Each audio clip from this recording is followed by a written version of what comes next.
ಆತ್ಮೀಯರೇ, ನಮ್ಮ ಉದನೂರಿನ ಅಪ್ಪಾಜಿ ಗುರುಕುಲ ಆಂಗ್ಲ ಮಾಧ್ಯಮ ಶಾಲೆ ಆವರಣದಲ್ಲಿ ಅಪ್ಪಾಜಿ ಶಿಕ್ಷಣ ಟ್ರಸ್ಟ್ ವತಿಯಿಂದ ನಡೀತಕ್ಕಂಥ ಈ ಶಿಕ್ಷಣ ಸಂಸ್ಥೆಯ ಆವರಣದಲ್ಲಿ ಇದೇ 22ರಂದು ಸಾಯಂಕಾಲ 5:30 ಗಂಟೆಗೆ ರವಿವಾರ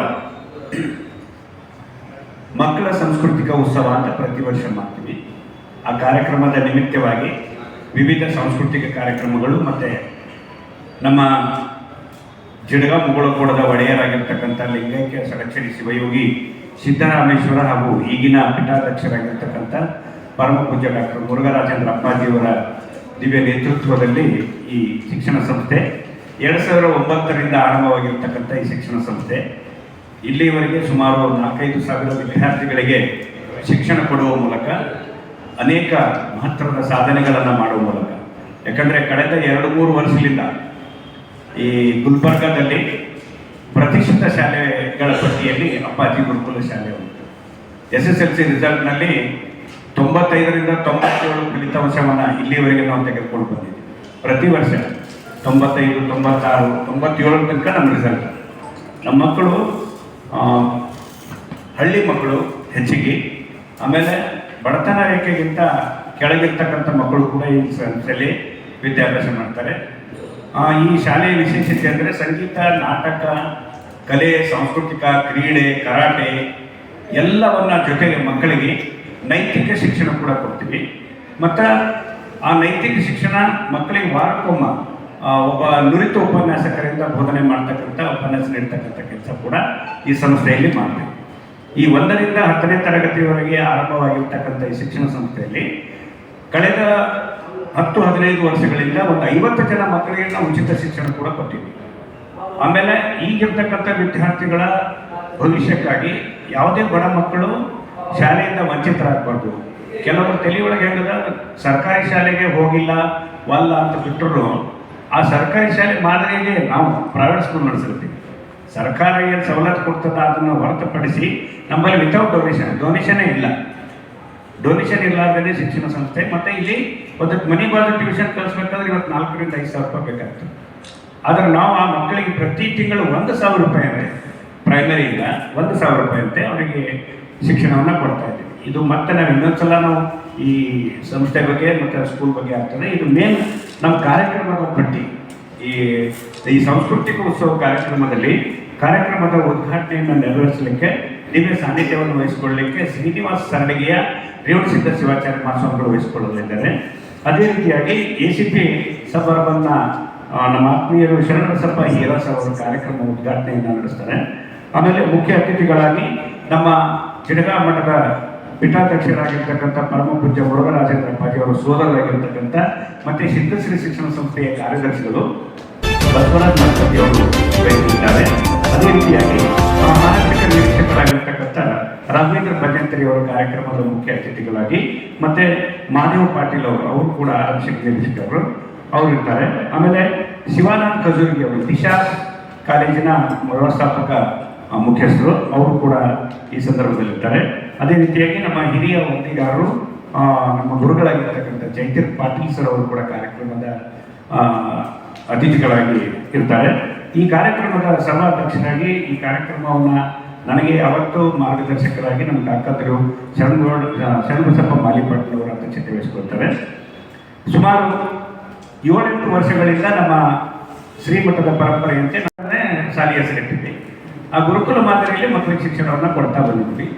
ಆ ಒಂದು ನಿಟ್ಟಿನಲ್ಲಿ ನಮ್ಮ ಲಿಂಗೈಕ್ಯ ಷಡಕ್ಷರಿ ಶಿವಯೋಗಿ ಸಿದ್ದರಾಮೇಶ್ವರ ಅಪ್ಪಾಜಿಯವರು ಅವರಿಗೆ ಸೇವೆ ಮಾಡಿದಂಥ ಬಹಳಷ್ಟು ಜನ ನಮ್ಮ ಗುರುವಿನ ಸೇವೆ ಮಾಡಿದರು. ಅವರಿಗೆ ಸೇವೆ ಮಾಡಿದಂಥ ಮಹನೀಯರಿಗೆ ಕರ್ನಾಟಕ, ಆಂಧ್ರ, ಮಹಾರಾಷ್ಟ್ರ, ಗೋವಾ 4 ರಾಜ್ಯದ ಭಕ್ತಾದಿಗಳು ನಮ್ಮ ಮಠಕ್ಕೆ ಸೀಮಿತವಾಗಿರುವುದರಿಂದ ಲಕ್ಷಾನುಗಟ್ಟಲೆ ಭಕ್ತಾದಿಗಳು ಶಿವಯೋಗಿ ಸಿದ್ದರಾಮೇಶ್ವರಿಗೆ ಸೇವೆ ಮಾಡಿದವರು ಈಗ ಆಲ್ಮೋಸ್ಟ್ ಎಲ್ಲ ವಯಸ್ಸಾದವರು ಹೆಚ್ಚಾದ. ಈಗ ಅದರ ಜೊತೆಗೆ ಒಬ್ಬರಿಗೆ ಮರಣೋತ್ತರ ಪ್ರಶಸ್ತಿ ಕೂಡ ಮತ್ತು ನಾವು ಅಪ್ಪಾಜಿ ಗುರು ಸೇವಾ ಭಾಗ್ಯ ಅಂತೇಳಿ ಪ್ರಶಸ್ತಿ ಕೊಡ್ತೀವಿ. ಇದು ಆಯ್ಕೆ ಸಮಿತಿ ಏನಿರ್ತದೆ ಅಂದರೆ ಈ ಪ್ರಶಸ್ತಿ ಕೊಡಲಿಕ್ಕೆ ನಮ್ಮ ಮುರುಘರಾಜೇಂದ್ರ ಅಪ್ಪಾಜಿ ಅವ್ರನ್ನೇ ಆಯ್ಕೆ ಮಾಡ್ತಾರೆ.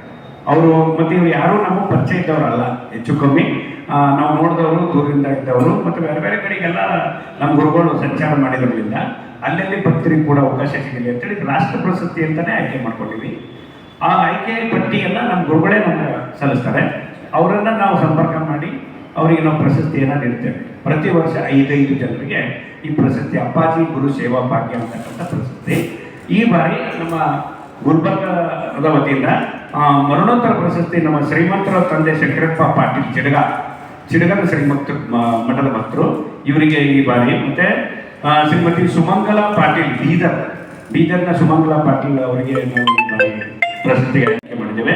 ಮತ್ತೆ ಅಣ್ಣಪ್ಪ ಮಲ್ಲಪ್ಪ ನಾವಿ ಅಂತೇಳಿ ಈ ಮುಗುಳುಕೋಡ, ಬೆಳಗಾವಿ ಡಿಸ್ಟಿಕ್ನ ಮುಗುಳುಕೋಡದ ಶ್ರೀಮಠದ ಭಕ್ತರು, ಅವರಿಗೆ ಕೂಡ ಈ ಸಂದರ್ಭದಲ್ಲಿ ಆಯ್ಕೆ ಮಾಡಿದ್ದೆವು. ಮತ್ತೆ ಇನ್ನೊಂದು ಚಿಡಗಾರ ಇನ್ನೊಬ್ರು ಶರಣಬಸಪ್ಪ ಸರದಾರ್ ಅಂತೇಳಿ ಅವರನ್ನು ಆಯ್ಕೆ ಮಾಡಿ ನಮ್ಮ ಗುರುಗಳು ಈ ಕಾರ್ಯಕ್ರಮದಲ್ಲಿ ಅವರನ್ನು ಆಯ್ಕೆ ಮಾಡಿದ್ದಾರೆ. ಇವರಿಗೆ ಹೂವು, ಶಾಲು, ಹಾರ, ಪೇಟ ಸೇರಿದಂತೆ ಹಣ್ಣುಗಳನ್ನು ನೀಡುವುದು. ಮುಂದಿನ ದಿನದಾಗ ಇನ್ನೂ ದೊಡ್ಡ ಪ್ರಶಸ್ತಿ ಆಗಬೇಕು, ಬೆಳೆಸಬೇಕು ಅಂತಕ್ಕಂಥ ಭಾವನೆ ಇಟ್ಕೊಂಡು ಸಣ್ಣ ಪ್ರಮಾಣದಲ್ಲಿ ಆರಂಭ ಮಾಡಿದೆವು. ಇವರೆಲ್ಲ ಹೆಂಗಾರಪ್ಪ ಅಂತ ಕೇಳಿದ್ರೆ ನಮ್ಮ ಗುರುವಿನ ಜೀವಿತಾವಧಿಯೊಳಗೆ ಅವರ ಸೇವೆಯನ್ನು ಬಿಟ್ಟು ಅವರ ಶಾಲು ಹಾರ ಹಿಡಿದುಕೊಂಡು ಹೋಗುವವರಿಗೆ ಇವತ್ತು ನಾವು ಗೌರವಿಸ್ತಕ್ಕಂಥ ಕೆಲಸ ಮಾಡ್ತಾ ಇದ್ದೀವಿ. ಎಷ್ಟೋ ಜನ ಈ ಕಾರ್ಯಕ್ರಮದಲ್ಲಿ ಬಂದು ತಮ್ಮ ಅನಿಸಿಕೆಗಳನ್ನು ವ್ಯಕ್ತಪಡಿಸಿ ನಾವು ಶಾಲು ಹಾರ ನೋಡಿದ್ದೇವೆ, ಹಾಕೊಂಡಿದ್ದಿಲ್ಲ, ಗುರುವಿನ ಹೆಸರು ಮೇಲೆ ಸಿಕ್ಕದ ಅಂತ ಹೆಮ್ಮೆ ಪಡ್ತಕ್ಕಂಥ ಸನ್ನಿವೇಶಗಳು ಕೂಡ, ಕಣ್ಣೀರು ಹಾಕೋಗಿರ್ತಕ್ಕಂಥ ಸನ್ನಿವೇಶಗಳು ಕೂಡ ನಾವು ನೋಡಿದ್ವಿ. ನಾವೆಲ್ಲರೂ ಗುರುವಿನ ಭಕ್ತರಾಗಿದ್ದ ಕಾರಣ ಪ್ರತಿ ವರ್ಷ ಗುರುವಿನ ಸೇವೆ ಮಾಡಬೇಕು ಅನ್ನೋ ಕಾರಣಕ್ಕಾಗಿ ಒಳ್ಳೆ ಮಕ್ಕಳಿಗೆ ವಿದ್ಯಾಭ್ಯಾಸ ಕೊಡುವುದರ ಜೊತೆಗೆ ಇಂಥ ಒಂದು ಪ್ರಶಸ್ತಿ, ಸಂಗೀತ, ನಾಟಕ, ಸಾಂಸ್ಕೃತಿಕ, ಮತ್ತು ನಮ್ಮ ರಿಟೈರ್ಮೆಂಟ್ ಆದವರಿಗೆ ಪ್ರಶಸ್ತಿ, ಮತ್ತು ಹೆಚ್ಚು ಅಂಕ ಪಡೆದ ವಿದ್ಯಾರ್ಥಿಗಳಿಗೆ ಗೌರವ ಪುರಸ್ಕಾರ, SSLC ವಿದ್ಯಾರ್ಥಿಗಳಿಗೆ ಪಾಸ್ ಆದವರಿಗೆ ಗೌರವ ಪುರಸ್ಕಾರ, ಮತ್ತು ನಮ್ಮಲ್ಲಿ KG ಮಕ್ಕಳು ಹಿಡ್ಕೊಂಡು 10th ತನಕ ಯಾರು ಟಾಪರ್ಸರ ಅವ್ರ ಪಾಲಕರಿಗೆ ಸನ್ಮಾನ ಮಾಡ್ತೀವಿ, ಅವರನ್ನು ಗೌರವಿಸ್ತಕ್ಕಂಥ ಕೆಲಸ ಮಾಡ್ತೀವಿ. ಈ ಎಲ್ಲ ಕಾರ್ಯಕ್ರಮಗಳು ಇದೇ ರವಿವಾರ ಸಾಯಂಕಾಲ 5:30 ಗಂಟೆಗೆ ಅಪ್ಪಾಜಿ ಗುರುಕುಲ ಆವರಣದಲ್ಲೇ ನಡೀತದೆ. ತಾವೆಲ್ಲರೂ ಈ ಕಾರ್ಯಕ್ರಮಕ್ಕೆ ಆಗಮಿಸಬೇಕು. ಮತ್ತು ಅದರ ಜೊತೆಗೆ ತಮ್ಮ ವತಿಯಿಂದ ಪ್ರಚಾರದ ಆಶೀರ್ವಾದ ಕೂಡ ನಮ್ಮ ಸಂಸ್ಥೆಗೆ ಮಾಡಬೇಕು. ನಿಮ್ಮ ಬೆಳವಣಿಗೆ, ನೀವು ನಿಮ್ಮ ಪ್ರತಿಯೊಂದು ಅಕ್ಷರ ಕೂಡ ನಮ್ಮ ಬೆಳವಣಿಗೆಗೆ ಪ್ರೇರಕವಾಗಲಿ ಅಂತೇಳಿ ಅಭಿಪ್ರಾಯ ವ್ಯಕ್ತಪಡಿಸಿ ಎಲ್ಲ ಮಾಹಿತಿಯನ್ನು ತಮಗಾಗಿ ನೀಡಿದ್ದೇನೆ. ತಾವು ಕೂಡ ದಯಮಾಡಿ ಪ್ರಕಟಿಸಬೇಕಾಗಿ ವಿನಂತಿಯನ್ನು ಮಾಡಿಕೊಡ್ತಾ ನನ್ನ 2 ಮಾತುಗಳನ್ನು ಕೊಡ್ತೇನೆ. ಕೋವಿಡ್ಗಿಂತ ಮೊದಲು 350 ಮಕ್ಕಳಿದ್ದು, ಬಟ್ ಈ ಕೋವಿಡ್ ಆದಮೇಲೆ ಸ್ವಲ್ಪ ಪರಿಸ್ಥಿತಿ ಎಲ್ಲ ಶಾಲೆಗಳು ವಾತಾವರಣದಾಗ ಕೆಟ್ಟುತ್ತೆ. ಮತ್ತು ವಿದ್ಯಾಭ್ಯಾಸದಾಗ ನಾವೇನು ಕಮ್ಮಿ, ಈ ಕಲಬುರಗಿ 2ನೇ ಪ್ಲೇಸ್ 3ನೇ ಪ್ಲೇಸ್ ತನಕ ಬರ್ಲಿಕ್ಕತ್ತೀವಿ. ಕಳೆದ ವರ್ಷ ಕಲಬುರಗಿ SSLC ರಿಸಲ್ಟ್ನಲ್ಲಿ ಕಡಿಮೆ ಆಗಿದ್ದಿಲ್ಲ ಅಂದರೆ ನಮ್ಮದೊಂದು ಡಿಸ್ಟಿಕ್ ಇಲ್ಲ ಸ್ಟೇಟ್ಗೆ ಫಸ್ಟ್ ಬರೋಂಥ ತಯಾರಿ ಇತ್ತು. ಇನ್ನೂ ಪ್ರಯತ್ನ ಮಾಡ್ತೀವಿ. ಬಟ್ ಯಾವತ್ತೂ ನಾವು 90ರೊಳಗೆ ನಮ್ಮ ಮಕ್ಕಳು ರಿಸಲ್ಟ್ ತೆಗೆದಿಲ್ಲ. 95, 96, 97 ತನಕ ರಿಸಲ್ಟ್. ಮತ್ತು ನಮ್ಮ ಮಕ್ಕಳೆಲ್ಲ ಯಾವ ಟ್ಯೂಷನ್ಗೆ ಹೋದವರಲ್ಲ, ಮತ್ತು ಯಾರೂ ತಂದೆ ತಾಯಿ ಹೆಚ್ಚಿಗೆ ಓದೋರಲ್ಲ, ಮಾಡ್ತಕ್ಕಂಥವ್ರ ಮಕ್ಕಳೇ ಹೆಚ್ಚಿನ ಮಂದಿ ಇರ್ತಾರೆ. ಎಲ್ಲ ರೀತಿ ಮಕ್ಕಳರ ಒಂದು ಅನುಕೂಲ ಆಗಲಿ ಮಕ್ಕಳಿಗೆ ಅನ್ನೋದಕ್ಕೆ. ಯಾಕಂದರೆ ನಾವು ಶಿಕ್ಷಣದಿಂದ ವಂಚಿತರಾಗಿವಿ, ಹೆಚ್ಚು ಕಮ್ಮಿ ಇನ್ನೂ ಬಹಳಷ್ಟು ಓದಬೇಕಾಗಿತ್ತು. ಆ ಟೈಮ್ನಾಗ ನಮ್ಗೆ ಶಿಕ್ಷಣ ಸಿಕ್ಕಿಲ್ಲ. ನಮ್ಮ ಗುರುವಿನ ಹೆಸರಿನಲ್ಲಿ ಇರೋದು ನಡೀಬೇಕು ಅನ್ನತಕ್ಕಂಥ ಭಾವನೆ. ಇವತ್ತು ನಮ್ಮ ಪರಮ ಪೂಜ್ಯ ಮುರುಘರಾಜೇಂದ್ರ ಅಪ್ಪಾಜಿಯವರು 1,000 ವಿದ್ಯಾರ್ಥಿಗಳ ಉಚಿತ ಶಿಕ್ಷಣ ನಮ್ಮ ಚಿಡಗ ಮಠದಲ್ಲಿ ಪ್ರಾರಂಭ. ಅವ್ರು ಮಾಡ್ತಕ್ಕಂಥ ಕೆಲಸ ಭಾಳ ದೊಡ್ಡದು. ನಾವೊಂದು ಅವರು ಅಡಿಗೆ ಸೇವೆ ಅಂತಕ್ಕಂಥ ಅವ್ರ ಹೆಸರಿನಲ್ಲಿ ಒಂದು ಒಳ್ಳೆ ಕೆಲಸ ಮಾಡ್ಬೇಕಂತ ಇದು ಕೆಲಸ ಮಾಡಿ ಅವ್ರು ದಿವಂಗತ ಆಗ್ಯಾರ ಸರ್. ಅವ್ರು ಮಾಡ್ತಾರೆ, ಅವ್ರ ಮಗ ಬರ್ತಾರೆ, ಅವ್ರಿಗೆ ಮಾತಾಡೀವಿ. ಅದು ನಮ್ಮ ಗುರುಗಳು ಅವ್ರು ಇರೋದ್ರಾಗೆ ಒಂದ್ಸಲ ಆಯ್ಕೆ ಮಾಡಿದ್ರು. ಆಯ್ಕೆ ಮಾಡಿದಾಗ ಅವ್ರು ಹಾಸ್ಪಿಟ್ಲಲ್ಲಿದ್ದರು, ಸ್ವಲ್ಪ ಬದಲಾವಣೆ ಮಾಡಿದ್ದೀವಿ, ವಾದರ್ಸೆ ಆಗಿತ್ತು. ಅದಕ್ಕೆ ಅವ್ರೇನಾದರೂ ಮರಣೋತ್ತರ ಕೊಡ್ರಿ, ಆ ಮನೆತನಕ್ಕೆ ಹೋಗ್ಬೇಕು. ಯಾಕಂದ್ರೆ ಬಹಳಷ್ಟು ತಮ್ಮ ಜೀವಿತಾವಧಿಯನ್ನು ಹೆಂಡರು, ಮಕ್ಕಳು, ಮನೆ, ಸಂಸಾರಕ್ಕಿಂತ ಗುರುನೇ ದೊಡ್ಡವಂತಕ್ಕಂಥ ಭಾವನೆ ಇಟ್ಕೊಂಡು ಜೀವನ ಮಾಡ್ದವ್ರು ಅವರೆಲ್ಲ. ಅದಕ್ಕಂಥವ್ರಿಗೆ ಗೌರವಿಸ್ಬೇಕು. ಪ್ರಶಸ್ತಿ ಪತ್ರ ಕೊಡ್ತೀವಿ.